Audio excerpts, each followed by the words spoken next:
By the time I was being taken to the emergency room, CS, you can imagine Precious already was stuck. Like I was already feeling her down there.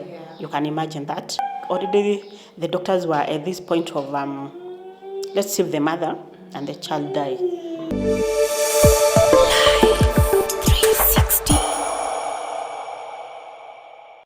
Hi guys, my name is Robbie Omondi and welcome back to Life 360. Now, as we mention always, Life 360 is about different things, and today I'm privileged to speak to Mama Precious. She's going to take us through her journey with her child who has cerebral palsy. Allow me to introduce Mama Precious. Karibu sana. Tuambie jina yako, take us through your journey with Precious. All right. My name's Mama Precious, or Blessings Bonnie, pale Facebook. I create cerebral palsy awareness, or better still, Mrs. Boniface. Boniface is my dear husband, a man that I love and I treasure, because despite us being blessed with a child who is living with a condition that is cerebral palsy, or CP, he has remained to be that man that I met many years back. So I thank God. That's what I do. I create the cerebral palsy awareness. How was the pregnancy with Precious? How was it? Did you know maybe your child, while you're carrying your child, there's a possibility that she could have a condition? Yeah.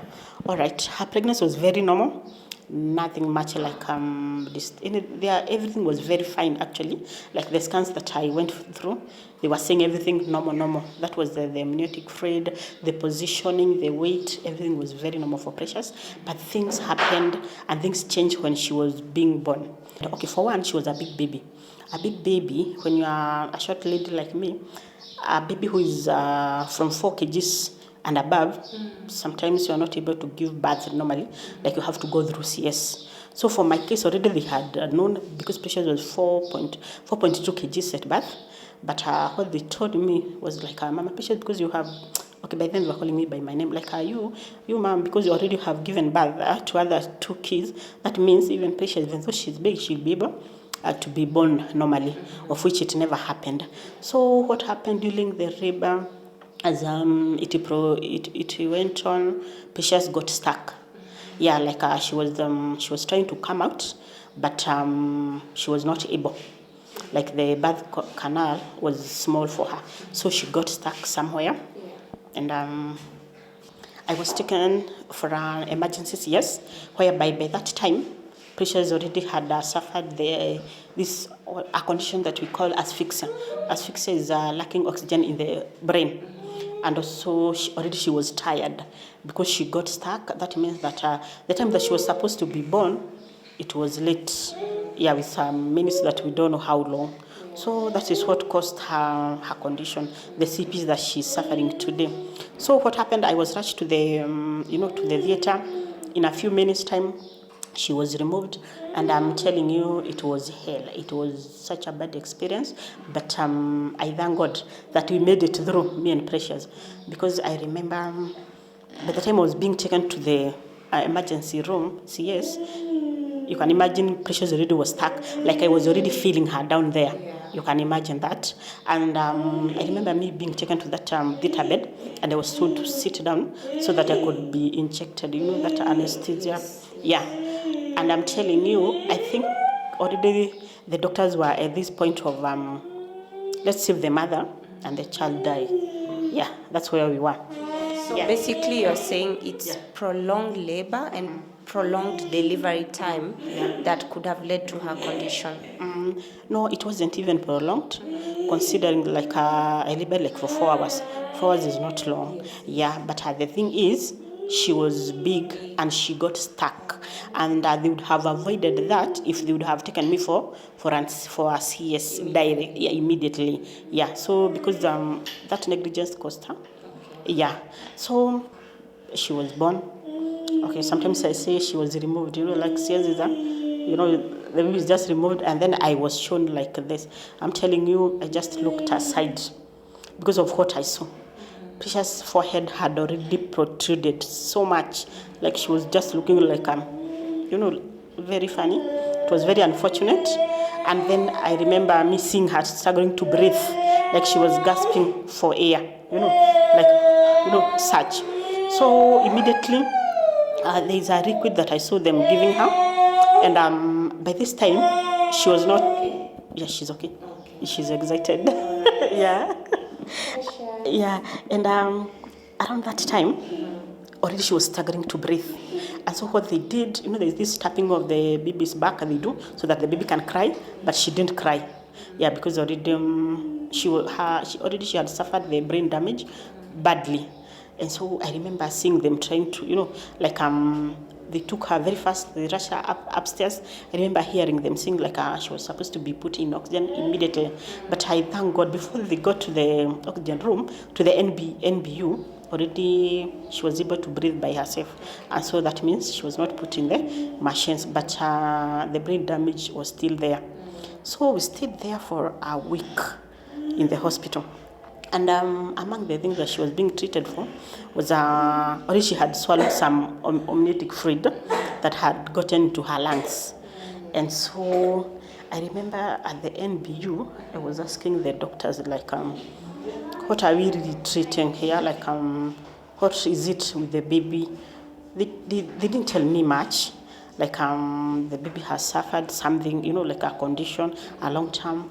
And I came to realize that sometimes they don't tell you because they fear you might sue them, you might take an action. And so they just withdraw that information. And but still, just the other day I was talking to a doctor and I came to realize, it was okay, the fact that they didn't tell me immediately. Yeah, it was okay because you can imagine I went through, that difficult birth for patients. And then here I'm given this news, your baby has a condition, she will be having, having it for a long time, maybe lifetime, and all the challenges that comes with special parenting. It wouldn't have been easy. So somehow I still see it was okay. Yeah, because this doctor was telling me, what they do, the reason why they don't tell you immediately, apart from you suing them, it's also good for your mental health, such that some women can go into even to depression, immediately, or even both, the couple itself. So they really avoid that, and so they prefer for the parent, for that family, to discover slowly, you go discovering, oh, my child is different. How comes at this age the baby hasn't, achieved this milestone? It prepares you slowly by slowly until you eventually get to know, the full story. So we were there for a week. It was the hardest time of our life because remember there are two siblings of Precious who are ahead of her, but they were still young. The eldest around that time was 7 years, and the other one was 5 years. So you can imagine that separation for a week. For us it was hard. I think there before we didn't have such kind of separation for that long. And so. And still, though they knew, mommy went to the hospital. Actually, they took me. We went there like a family, and even as the pregnancy was growing, actually they were also part of the people who had asked for a baby. So they were very excited, wow, finally we are going to get a baby of our own, the baby will come, we'll be praying together, all that. And then it happened that we were stuck in the hospital, and then they could call, and I could tell them, I'll be coming. Maybe not today, maybe tomorrow, but I'm not sure when, because the baby is sick. So they were the baby is sick, the baby is born and is sick immediately. I could tell them, but I could give them hope. We are going still to come. So, but it wasn't easy. You can imagine that age, they were still young. So it was very difficult. And we still went through a hard time in the hospital because Precious survived death 3 times in that hospital.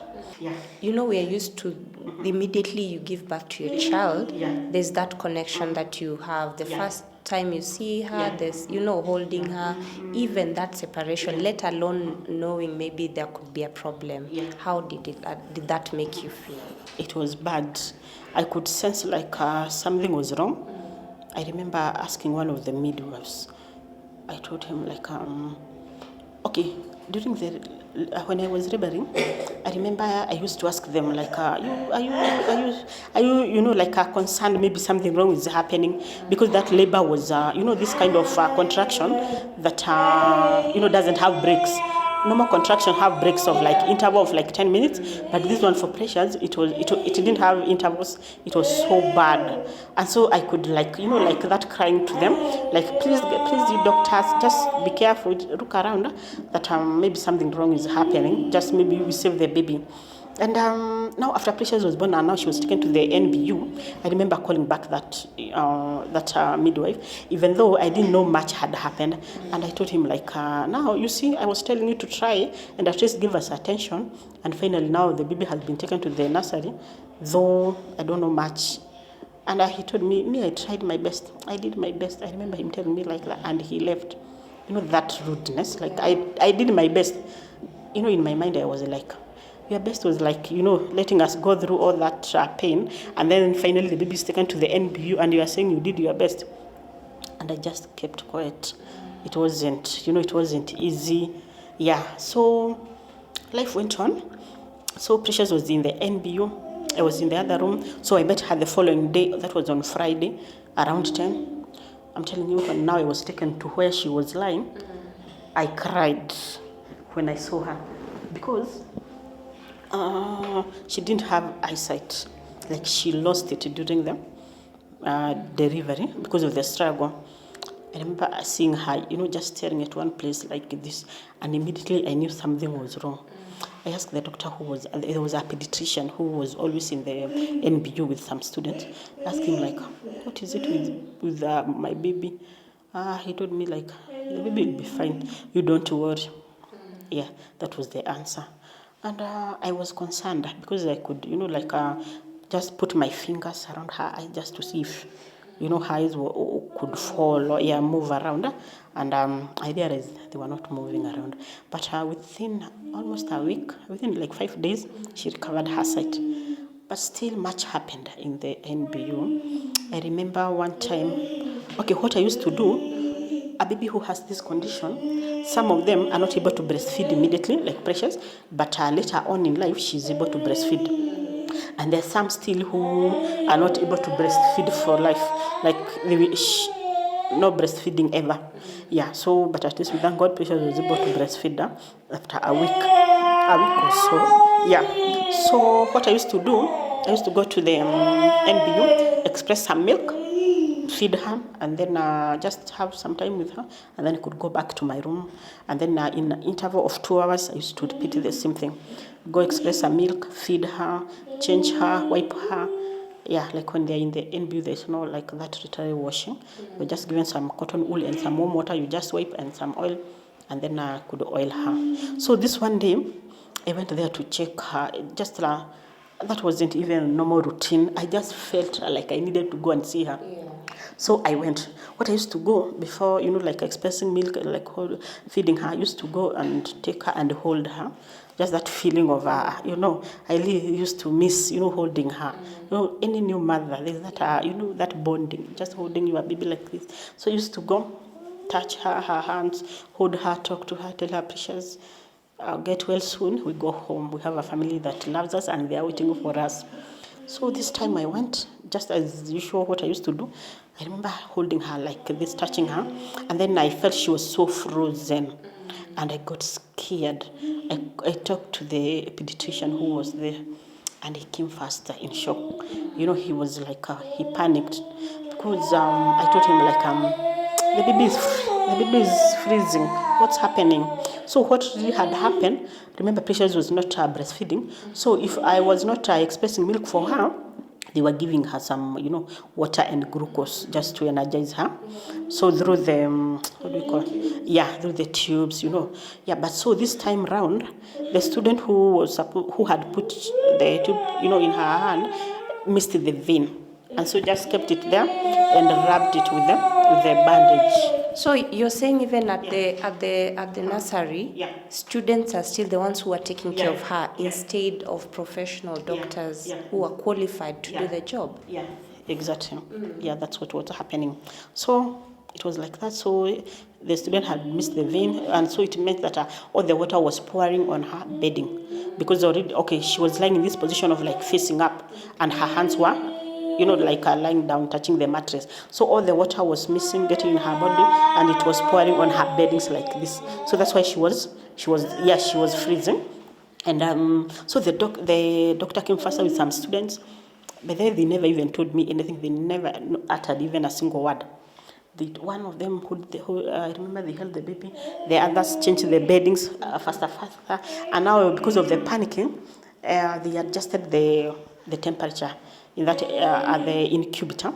But what they did, they overheated it again. I'm telling you, Precious, now she got burnt in the incubator. I'm telling you, have you ever cried? You're like, oh my goodness, what's happening? It's from one encounter to another, and you're in the hospital. It would have been better if one goes through such, maybe the one who has decided to give birth at home, such, but in the hospital, it was bad. But anyway, it's history, we are still moving on. Yeah, so she got burnt.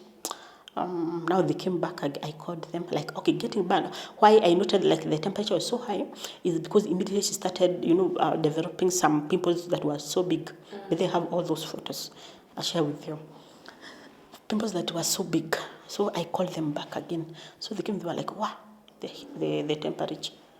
Now they removed her a little, and then they adjusted the temperature. Once it's stabilized, they returned her back. So that was an experience. For a week now, we stayed there for a week, and then from there, I used to soothe them, can I go home? You just give me the baby, I go home, and then they could tell me Mom Precious, you have to stay here until the baby finishes the treatment. Yeah, that was going at least for 7 days.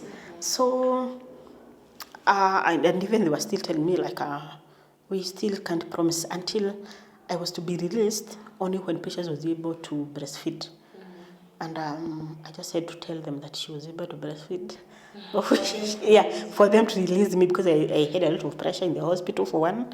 The other one is for the children that were at home also.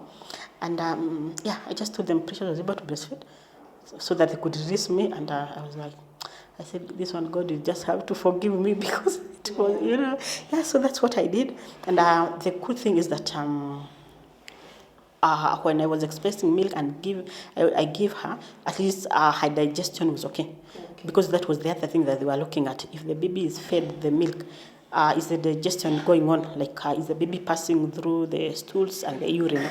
Yeah, so at least she was able to do that. So after a week, we were released. We went home.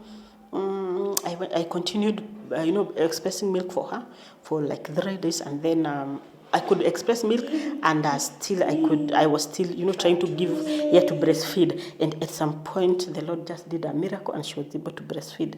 It was such a breakthrough. Now, before even you continue, yeah. Before you are released from hospital, did the management even try to talk to you, to see what happened and for you to even to have that closure? This is what happened, this is the negligence that happened, and did they take accountability of the same? Not at all. Yeah, like I said, because they knew this is all their mistake, and they tries to cover the mistake. And try as much as possible for them not to be exposed. Yeah, so generally they don't tell people. It's up to you as a parent. At some point, you discover that the child has a condition, but they don't. Yeah, they don't. Okay. Now you're home. At least the baby is feeding. Yeah. She's at least starting to breastfeed. Yeah. How was that now going home? No doctors. Now taking care of your child at home and knowing now this is the condition. And did you immediately know that it is cerebral palsy? No, I didn't. We didn't, as a family, we didn't know immediately. But at home, we just realized that she was not crying. The way a newborn cries, even the neighbors just gets to know, there's a baby, yeah. But Precious was just quiet. She wasn't crying. Even when she could cry, it wasn't, that loud. It was, very faint. And we thought maybe with the time, because of the difficult birth that she went through, maybe with time she could recover it. So we continued until she was 3 months. She developed a cry, just from nowhere. She could just cry, cry literally, and then just keep quiet immediately, like nothing had just happened. So she did like that for like 2 days, and then we decided with her dad like we needed to go back to the hospital where she was born, and just go meet the doctor and just to get to know like what was that. So that's what we did, and at the same time we had noted that one of her leg and hand of the same side were shaking. What we didn't know is that that was conversion. Yeah, it was very new to us. Like we didn't even realize, we didn't know, we didn't even have a clue. So when we went back to the hospital, so the doctor that was seeing her at the NBU at some point is the one who we met. And I remember I had mentioned like in that hospital, there were a lot of CP kids who were being born. So most of the mothers were coming there for the clinics. So it's like there was this doctor who was particularly, seeing CP children. Yeah, so we went back. I explained what Precious was doing, all that. So he gave her some, some tablets, which we didn't know was anticonvulsants. Yeah, and so what he told us was like when I decided like she was supposed to be taking it daily without missing, and the doctor told us like there were some consequences like a bad side effect if she could miss the medication. Yeah, it was like we had to keep it, like each day she would take the medication. Yeah. So, and then the other advice I was told was that each day, if I was to decide to be giving her the medication, each day by 7 a.m., I keep the time and not changing. And so for me, yeah, I thought, 7 was good. So that's what I did. I decided 7. Ever since it's now 8.5 years, she still takes it at 7. Yeah, 7 p.m. each day. So we didn't know the medication was anticonvulsant, and of which at least after giving her, the conversions ended. Though did the doctor say, yeah, the doctor still didn't tell us that was conversions. But one thing he told us was that because she was supposed to be taking the medications daily, just before the end, like 2 tabs were remaining, we could come back for more. So we did like that for a week, or for a month, sorry. And then at some point, we just decided to ask him, like, what are we treating? Yeah, does it mean like she'll be taking this medication throughout, or what's happening? So he told us like, you don't worry, just continue giving the baby medication. And then he introduced to us the therapy. Therapy are some sessions that they are taken, mostly for children living with condition. Even other people, even grown-ups still goes for therapy, depending on the condition. But now for her, we were told she was supposed to be seeing an OT. Also, we were introduced to that. We took her. Actually, in that hospital, they used to have the therapy session and therapy center. So we went. We were very surprised because when we got to the therapy room, it was our first experience. And so we were told like, just undress the baby, put her here, and you just wait and see what's happening. I'm telling you, we were there with her dad, and it was the worst experience also, because therapy session is what they do is stretching of the muscles, like stimulating the muscles, literally. And what they do is they apply some oil, and then now start stretching the muscles. Usually it's very painful, even for a grown-up, and it happens. It's done between 40 minutes to 50. And I'm telling you, Precious cried. You know that cry of a baby. She cries looking at you like this. Nothing you can do, because you're wishing the baby well. Like avoiding taking her to the therapy, you're not doing anything good to the baby. Actually, you are harming the baby, because the baby needs those sessions, to avoid more or further complications. My question is, up to this time, number one, Yeah. you don't know the condition that your child is suffering from. Yeah. The doctors are not telling you. Yeah. Were you not curious maybe to look for a third opinion from another hospital or a different doctor, so that you understand what is it that I'm treating and what is it that my child is going through? Yeah. Okay. At some point, I think when she was around 6 months, we asked the doctor. Now she was seeing only one particular doctor in that hospital, and so at some point we asked the doctor, what is it exactly that Precious is suffering? Like I remember him telling us something like Precious is suffering a condition that is called HI2. HI2 is a process of getting cerebral palsy, but it's not cerebral palsy. Like the person hasn't acquired the condition, fully. Yeah, and of which it was a lie. 2 years later is when we came to discover that Precious was actually having the CP that we were told she was not having. So kind of the HI2 that we were being told was maybe just a means of, consulting us and maybe just keeping us there, not to, to take any action. I think so. Yeah, so life moved on, and now we are at 6 months when we were told about the HI2. Here, she had been introduced to therapy sessions thrice a week. That was Monday, Wednesday, and Friday. And sometimes I could take her even on Saturdays. It was until now. Therapy is expensive. The medication, the anticonvulsant medication, they're expensive. The diapers. Now the special meal. Around that at 6 months, that's when I introduced to her, feeding. That time it was okay. But the challenge still was, even until now, swallowing. Like a CP baby can't swallow, solid food. It has to be very liquid, very light. So we moved on with the therapy sessions. Before she was born, I had a business that was doing well, but I had to stop it so that I could take care of her, because we used to have a house girl when she was born, and at 3 months I had resumed to my business. But then we discovered the house girl was not able to take care of Precious. Like I could leave her in one position, and I could come back in the evening and find her still sleeping. That wasn't good. So we saw she was suffering, and so we decided with her dad, like it was good for me just to to stop the business and at least concentrate with her. Yeah, because it's worthy. She's a human. She's our baby. We love her. Yeah. So we decided to sacrifice on that side, and until now I've still not gone back, but I do other things like creating the CP awareness. So life moved on. I was very busy.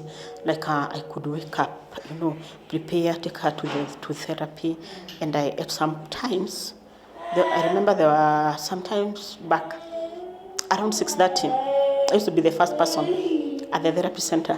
Yeah, because I remember I talked to one therapist, and then he advised me like, Mama Precious, if you want your baby to be receiving quality therapy, come early. Yeah, be among the first 3, if possible, first 3, and if you are very late, don't go beyond number 5. And then I asked, what is the secret about that? And then he told me like, what happens when a therapist comes? He has taken the breakfast. He's energized, but the more he will continue, attending the children, his energy levels goes down. So that means the first child, the first few kids that he will attend are the ones who get quality therapy. Yeah. So I got that idea, and I moved on with it. And so I was very dedicated, making sure she's there. We are, doing our best until when she was 2 years. That's when now we came to realize that Precious had, this condition of cerebral palsy, and it happened that I think I wasn't even supposed to know around that time, but it happened. Now what happened? There's this therapy center where I used to take her for the sessions, and at some point she had bitten her chin, inside, and so in this therapy center they used to have a neuro that they were like cost sharing. Like if you are a member of the therapy center and your child needs to to go for a visit to the neuro, like you could pay half. Yeah, so I remember this time, so I went there for therapy session. I talked to the therapist, and then I told him like Precious has like she had a wound inside her mouth, and I asked him, what should we do? Then he told me like I think what we should do, we should write you a letter you take to the neuro so that Precious can be attended. Now the therapist used to think that had thought like the wound that was in Precious' mouth was as a result of conversion, like she had bitten herself, of which it wasn't conversion. So Thank God, the therapist, the center wrote for me the letter, and we went. So, yeah, so I was given the letter, and yes, I took the letter the following day. But what happened? Okay, at the center, okay, what happened? I decided like just to take the letter and read and just see like what is written, just before even getting home. So I took the letter, I opened, and I'm telling you what I saw there. When I saw like something like please, Dr. So-and-so, attend this baby. She's a CP case. I'm telling you, I broke and I cried. I forgot I was a place whereby we were a cloud, there were people, but I think in life there is that moment whereby you are like, the reality hits you like this. And it wasn't easy because in this therapy center, we used to meet a lot of mothers and kind of used to talk. Like there were children who were coming there for sessions who had CP, others had Down syndrome, others autism. And so as the mothers, we used to interact. And I could ask others, like, what does your child, which condition? And then, like we could talk. And for me, they would ask me, like, which condition does patients has? And I could tell them, like, it's called HI2. And then they used to tell me, like, wow, that condition is so, is so rare. We have never heard of it. And how comes it looks like a CP? And then I could tell them, like, no, it's not CP. The doctor said this is HI2. So anything like CP, no, the doctor would have told me. I'm telling you, they were not wrong. Yeah. They were not wrong. Because maybe their children had the same symptoms, or they know what they're seeing. Yeah, exactly. And now what was confusing them, they were saying like, then this HI2 is more of a CP. Yeah, and the fear was confirmed through that letter. And so I really cried. My heart really broke. And I remember the therapist and the workers of the center, they really felt sorry for me. Yeah. They came, they calmed me down, and then they asked me like, Mama Precious, over the years, 2 years, you have never known your child's condition. I told them what I used to know is a different thing according to what now you as the therapist has written. And then they, comforted me. They told me like, don't worry, Precious is not the first CP case. Your friend, like they mentioned a few mothers who were there that we used to interact with, like so and so's child, they have CP. What you do is that you just accept the condition, the challenge. Yeah, it's not easy, and trust God and move on. Mm-hmm. And maybe now, up to 2 years, there are some milestones that a child is supposed to meet by the time they, growing. How was it for you not seeing your child meeting those milestones while others are meeting those milestones? How was it for you?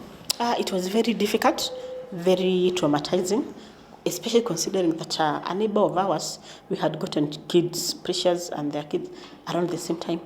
Yeah, and their child around this time, I think already she had gone to school. She was this kind of, parents that, I think she was from this family that takes children to school early. And we were realizing like something was wrong, but the doctors were telling us to keep hope. And there's this word that doctor told us like, your child could be like this, but finally she'll be fine. So as we are holding on to that word of finally your child will be fine, even though the doctor had warned us of comparing our baby with others, because he was telling us because of the difficult birth that our Precious went through, so she'll have delayed milestones. Don't compare her with others. You just live your life, support her, give her what she needs. Because taking all that, we were able, to press on, though it wasn't easy. And already even her siblings had noted. Yeah, at some point they asked us, like, how comes our baby Precious is not working, is not talking, is not doing, 1, 2, 3 things like baby so and so, his neighbor. And so we had we had decided with my husband, like we were only to introduce to them Precious condition only at the time that they could ask us about Precious, like what happened, why, around that time we were sure, like when they could ask about it, they were ready to understand, to know and to understand it in such that it would sink in their minds. So that's what we did. When they asked, we told them, like, now Our baby Precious is different from so and so baby. So let's not compare her with that baby, because 1, 2, 3 happened at the hospital when she was being born. We just decided like to tell them the truth, yes, such that in the future we wouldn't have a different story to tell. Yeah, because by the time they were asked, it meant that their minds were ready to, to consume the reality. So we told them, and I'm telling you, they also cried. It hurted them. And also it brought them very close. Yeah, they really felt like we really need to love our baby even more than ever. We need to embrace her, to support her. Yeah, and up to date, they really love her. They value her so much. So now, up to now, Precious is now 8 years. Yeah, and a half. 8.5. Yeah. What are some of the things as a CP parent have you had to do to make sure that she's fine? Because now you're taking care of her as a special child. She cannot go through the same system as any other child goes through, What are some of the things that you've had to adjust and to do for you to be able to take care of her in the best ways possible? Yeah, okay, for one, is always to make sure she has her drugs, they're always there. The other thing is diapers for her cleaners. The other thing is a special meal, which has to be a balanced diet, even though we have had challenges with her weight because of the way she's not able to swallow some, some solid food. And then I was warned of, blending her food. So I was trying to mash her food literally, but still she wasn't still able to, to swallow nicely. So those are some of the things that we do. Also therapy. Therapy is good because it helps her, not to have more deformities or, like the condition to worsen. Even though it might not heal, yeah, but at least it will help her. If it's her hand, they will not fold. If it's legs, you see she can still wear shoes. Yeah, like just to keep her muscles, to stay normal. Yeah. And maybe for someone who does not understand cerebral palsy, it means there's no treatment. It can only be managed. Initially, did you sought for any sort of intervention in hospitals? Because sometimes you hear people say, if maybe she gets a bone marrow transplant or if she gets this kind of treatment, she could be okay. Have you gone through such, maybe, talking to doctors to understand what higher or more interventions can be done? All right. For one, it's good to understand what you're dealing with. Like for us, we know Precious has this condition of cerebral palsy. It's a condition. It's not a disease. And a condition is managed. Yeah. And so, like for her, the CP is managed, through the anticonvulsants and the therapy. Let no one come and lie to you, like I'll sell you this herbal, it will help. No, yes, we went ahead, we seek the information, we Googled, and we have this fact that it's a condition that cannot be treated unless God heals through His miracles. Yeah. So we are not stressed about that, even though we had been told of us something that is called stem cell. Stem cell is very expensive and it doesn't work, unfortunately, for CP children. Yeah, I know of people who have tried it, went to India, sold a lot of their properties to get the millions. Yeah, because one session cost around an M. Yeah, but it's a wastage of money. It doesn't work. I've seen children who have gone for it like 3 sessions that costed more than 3 M, and then nothing happened. Yeah, so as we know what we are dealing with, so as we try to give her the best that is needed, the rest that we are not able to do, we just leave it to God. Yeah. Now, for this period of time, eventually when she was older enough maybe to use the wheelchairs and any other assistive devices that could be needed, what are some of the devices that you've had to buy to make sure that you ensure she's comfortable at least as she grows older by the day? Yeah. Okay, one of the things, before she started using a wheelchair, or before a CP child starts using a wheelchair, there's a seat that they uses. It's called special seat. Special seat is not a wheelchair. It's a seat because she's not, or rather the baby can't use, the normal seat. So this one is, is made, and usually it's a custom made custom made for that particular child, to cater for the needs. Yeah, and those ones, by the way, they are not even shared. They are custom made for the designed, specifically for that child. So we were at that stage of using a special seat. Yes. Then from there, now she's using a wheelchair. Actually, this is her second wheelchair.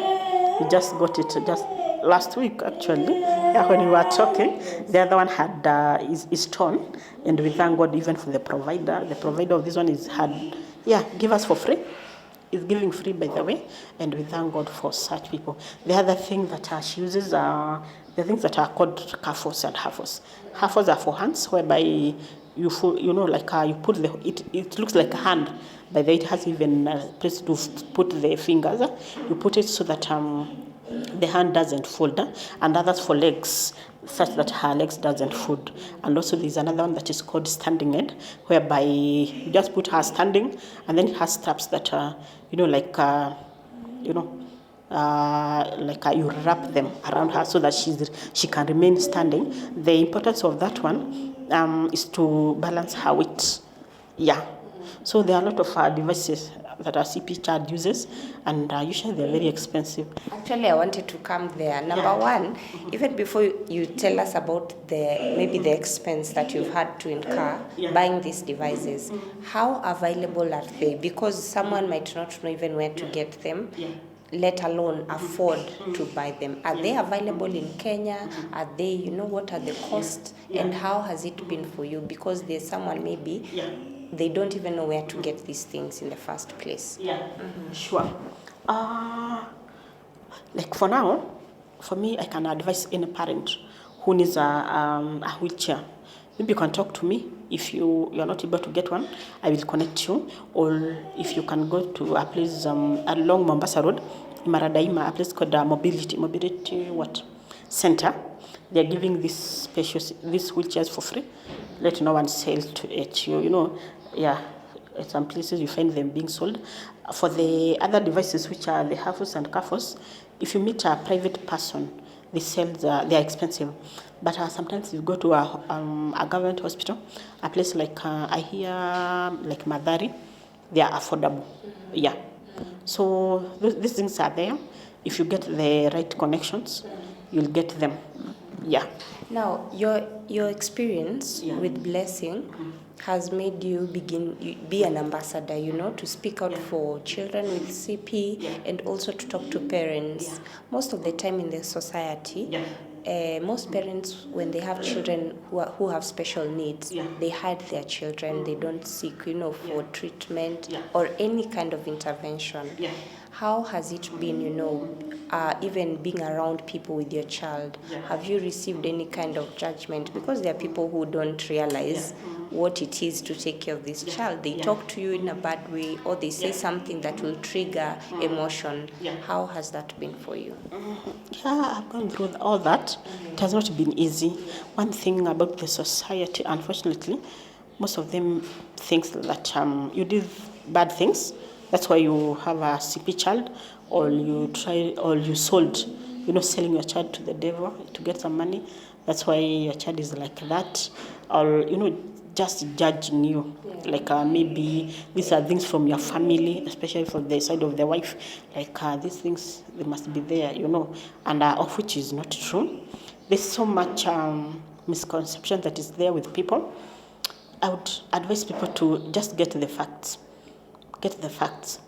If you see me with pressures like this, don't judge me. What did you do? Or God is punishing you. That's how I know. Just come say hi to me. Ask me more about pressures, and I'll introduce you to Cerebral Palsy. I'll tell you the causes, if it's presentable, how it is. I'll let you know everything about the condition. And so it has not been easy. Yes, I've met people accused me, talked ill about me while I was still hearing. You can imagine that humiliation. And the best thing to do is just to be strong. Just ignore, just be strong. Do what you are doing. Love your child, embrace, that's what we decided to do. Just to love her, embrace her, despite the shame, like she's our child, and we have to move on. Despite all this, life has to go on, and we love her. She's a human, just like any other person. And so I remember one time I was coming from therapy. I'm used to carrying her with my hands like this. And so I passed by somewhere, a salon somewhere, and the owner of the salon happened to, to be knowing us. She was a neighbor. And then I just heard her, just talking loudly, like, huyo mtu ni msupi lakini haongeangi na hata hatembeangi.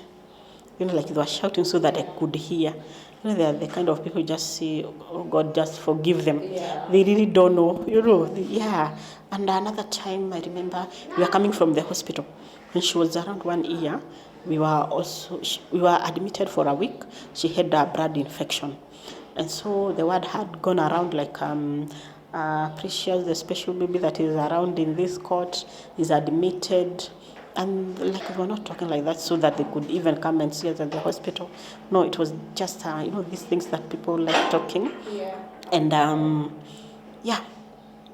So when we were coming home now from the hospital after the 1 week, just after we alighted the matatu, me carrying Precious like this, we are going home. And then I remember this lady's talking like, ndio wanatoka hospitali.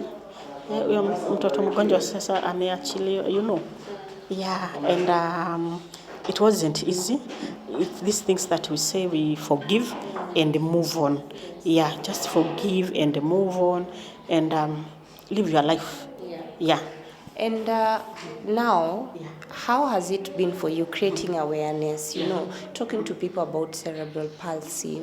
How do you feel that has changed even the mindset of people and even to help other parents maybe who have children in the same condition to seek for help and actually have that sense of community and belonging when you speak to other people? Yeah. I thank God. This journey has been good. It has been good, despite a few challenges. By the way, the challenges that I face are few, and I thank God for that. When I started, creating the awareness, I was not on Facebook, but there's a place I didn't mention. After now, we discovered that Precious has this condition of cerebral palsy. I went into this stage that is called denial. Denial is refusing to believe the truth. Yeah, like I was like, no. Precious has CP that we never knew for 2 years, and nobody told us, even the doctors. And now the fact that now we have known, this life is difficult, like all the needs. I remember sometimes back then I told my husband, like, these CP kids, I think they were supposed to be born in rich families, whereby they'll be able to cater for their needs, because these children, they are expensive. Sometimes you don't even have the money, but you must provide, So it was very tough for me, and it could hurt me. Sometimes I could see Precious. Maybe she needs 1, 2, 3 things we are not able to afford. But with the time, I came to accept the reality. And I told myself, what we'll be doing for Precious is to love her, accept her, and give her our best, whatever we are able to afford. Whatever we are not able to afford, even God knows. That we have it, and we are, withholding anything good from her. And I remember at some point, I asked myself a question, and I told myself, now, this is Precious. She's our baby. What if it was me who is in this condition? What would I want to be, How would I want people to hold me, like to take care? And then I said, well, I would have wanted people to love me, to embrace me, to support me. And then at that point, I said, that is what exactly I'll be doing to Precious. Yes, I'll be giving her full support, that love, everything that she needs. And I'm telling you, from that time, that was my turning point. And that's when my heart got healed totally. That shame of, being a special mom, it was like a garment that I removed from myself, and I put it down. And I felt very fresh from that point. I decided now to be going to Facebook. I was not there by the way initially, before Precious was born.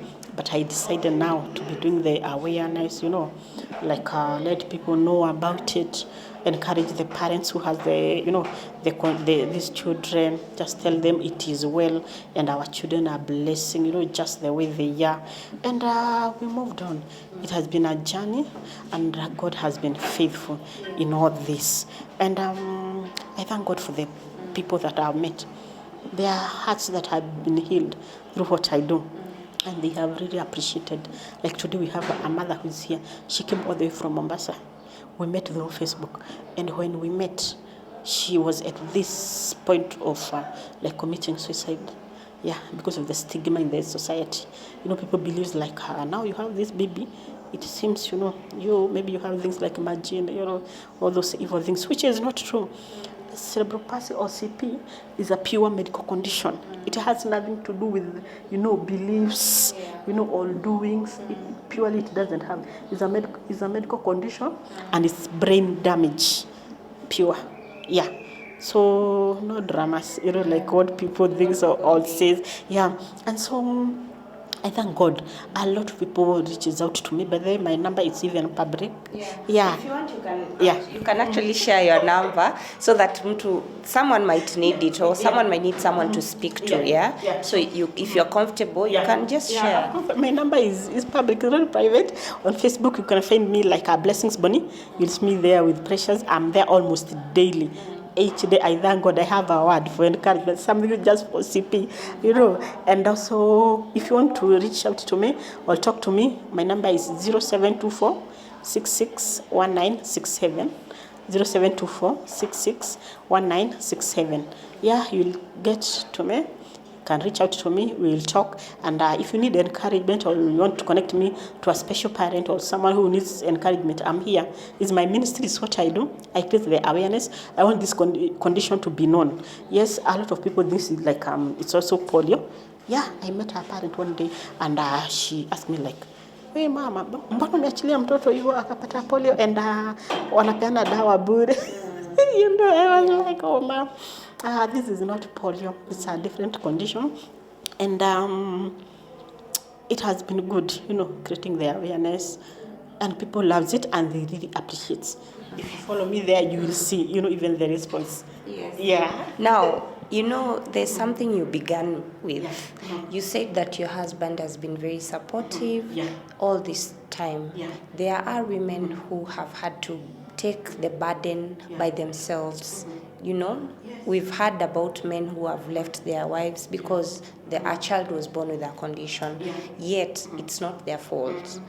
How would you tell maybe to other parents out there who are having issues because their child is having a condition? Okay. For one, it's so unfortunate when such things happen. Did I mention I have a foundation for CP children? I have 115.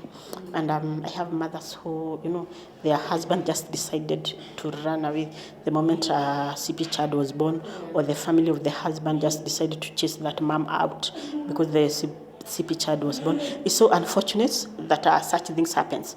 And awareness needs to be created. CP awareness literally needs to be created such that people will know that this is a brain damage condition. It's not beliefs or something that somebody did, It's unfortunate, but I would want to encourage such mothers. Love yourself. You haven't lost your value. Do you know when a CP child was born, God was there. Like Precious, she went all through that negligence. Do you think God was there? Yes, He was there. And He allowed it to happen. Yes. Why? I don't know. But for His glory. Somehow today, I reach out to all these parents because I have Precious today. So I understand the pain of being in that shoe of CP, parent, special parenting. So some things God allows them to happen. He knows why. He's the only one who knows why. And then disability has been there even by the times of back then, time of the Bible, time when Jesus was here. So some things we'll know when you get to heaven. Yes. So when maybe you happen to see, a child living with, a condition, don't judge them. Don't hate on them. It's only God knows why. Yes. And if He was to reveal for us, just to know the reason, maybe you would smile. Yeah. But let's just accept what God has allowed to come, and also things that can be, be avoided, can be literally avoided. Let it happen. If it's hospitals, let the doctors don't, do that negligence. Let them be free, responsible. The mothers has come there so that they can be helped. Yes, just help them. Just be a blessing to them. Avoid these cases because the cases are so severe. By the way, they are becoming so frequent. There are many now, and no hospital is taking, like the responsibility of raising that, supporting that child from there, and so like kind of, they are burdening the parents. Yeah, and for the dads who have run away from their families, kindly come back. Just come back to your family. Your child is a blessing. That child is part of you, and the child loves you, and the child misses you. Our children have feelings just like you. It's just that they are non-verbal. They can't express themselves, but we understand them. Somehow, like the way we live with pressure, God has helped us to understand her. They have sounds that they make, and God have helped us, to understand her. We call them angelic languages, whereby she will produce this sound, I will know what she means. And it's exactly that. So come back, you dad who have, gone astray because of the child, just come back and you'll be forgiven. Maybe you go to heaven because of that child. Maybe it's your ticket. And what happens if you lose your ticket? It means you miss heaven. Yes. So go back. Very true. Okay, and maybe as we finish, Yes. For a period, I know before you accepted, what are some of the things that went through your mind? I know most of the time, so many things goes through your mind, both negative and positive.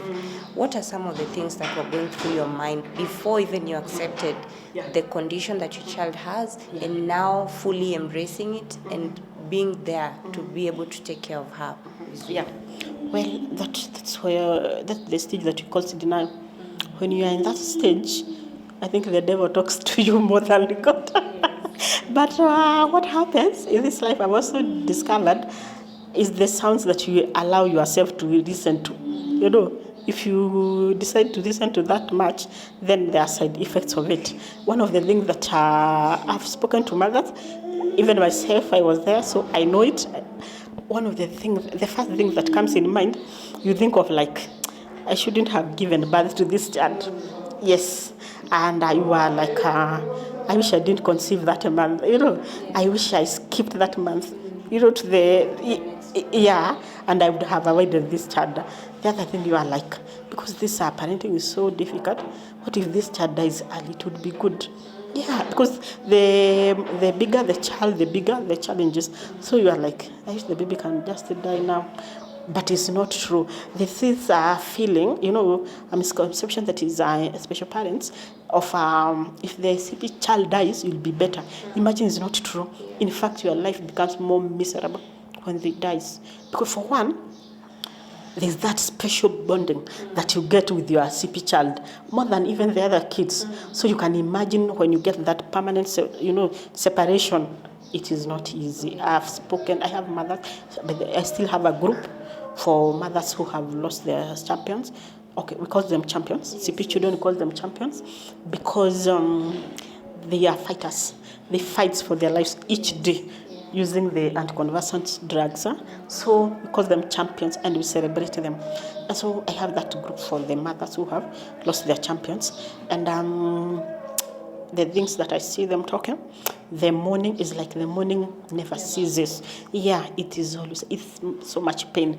And so they are a blessing, these children, just the way they are. So the moment you accept it and you decide to move on, you realize that your child is a blessing actually.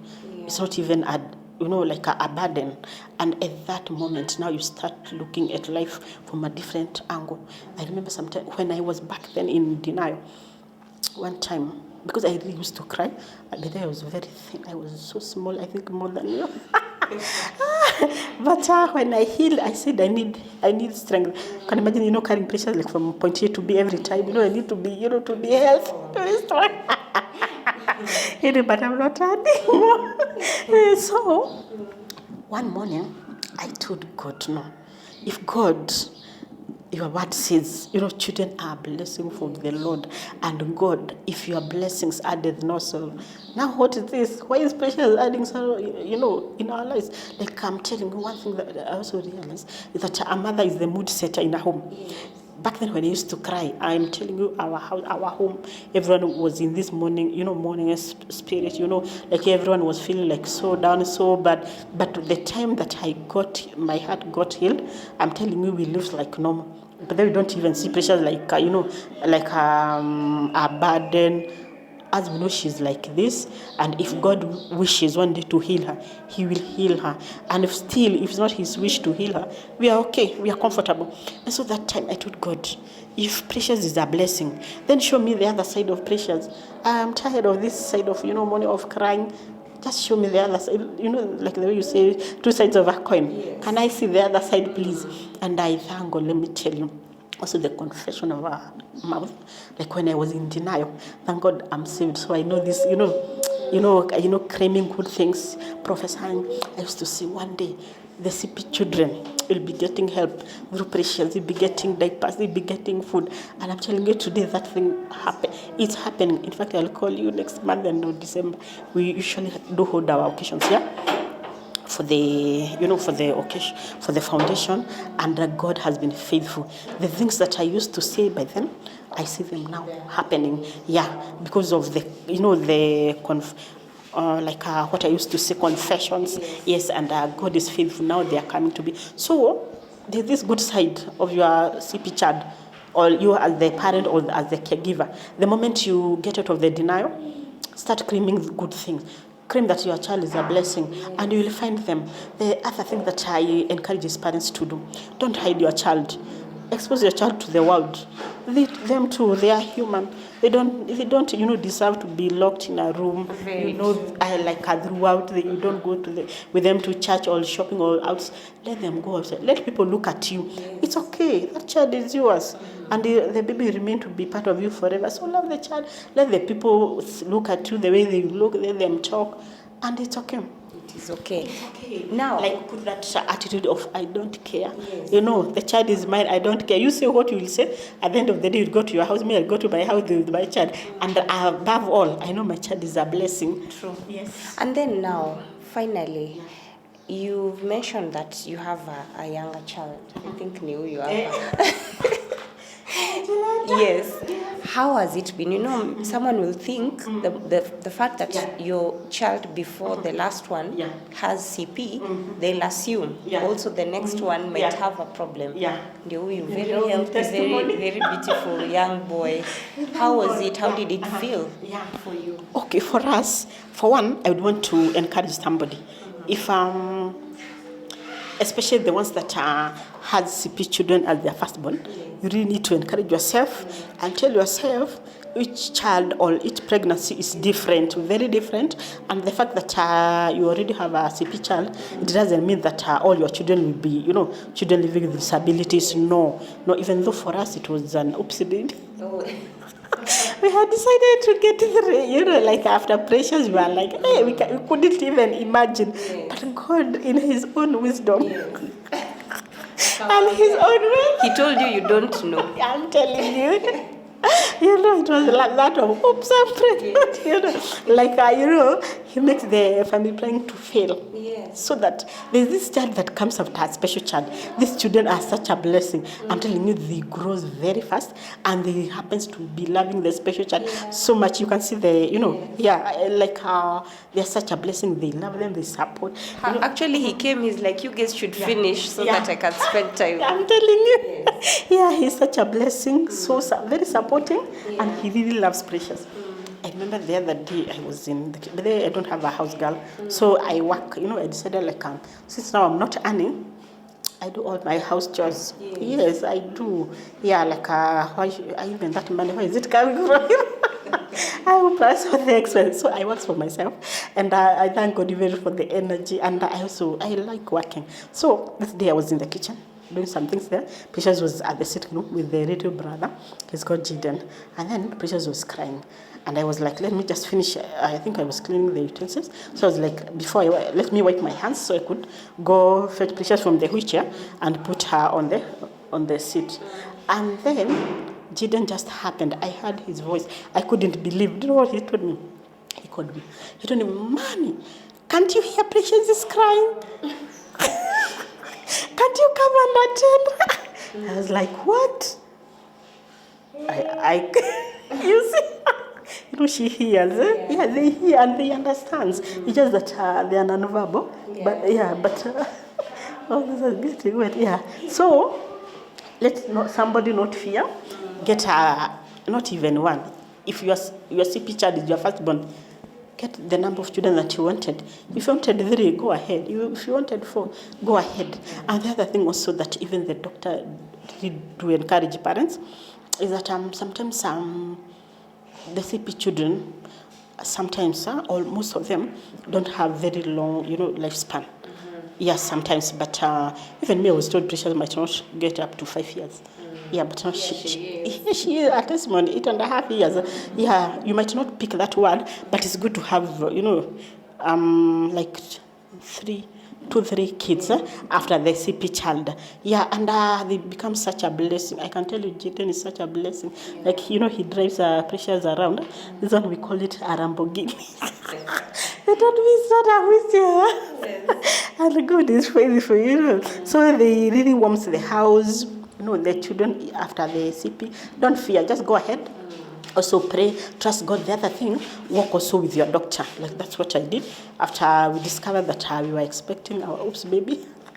Yeah, I went to the gyna, we worked with him. And then the other thing, always make sure you mention to your gyna, like you are a special parent, so that there are things that could be avoided. One of the things that I was told was, like now the baby, now the Jaden, he was supposed to be born at that 8 weeks. Like we didn't have to wait for 40, because at least at that 8 weeks, the baby is matured. So that's what we did, just that to avoid any other chances. And CS really helps. It really saves. So that's what we did. Yeah, so mostly the child after the CP child, you are advised to go for a CS. Yeah, it saves. Now, maybe just your parting shots, because I know you're doing a lot of things, your work in trying to talk to people about CP. Yes. Your last word as we close. Okay, my parting shot would be, just imagine yourself. The way you see a CP child is, imagine if it were you. How do you want people to treat you? Definitely well. You'd want people to love you, take good care of you, support you. So do that to that child. Yes. Thank you very much. I really, really appreciate. And to my viewers, I appreciate you for, sticking with us until the end. As you've heard, it's just a child with a condition. Remember, this is not a disease. They're just children who need our support, need our love, need some taking care of.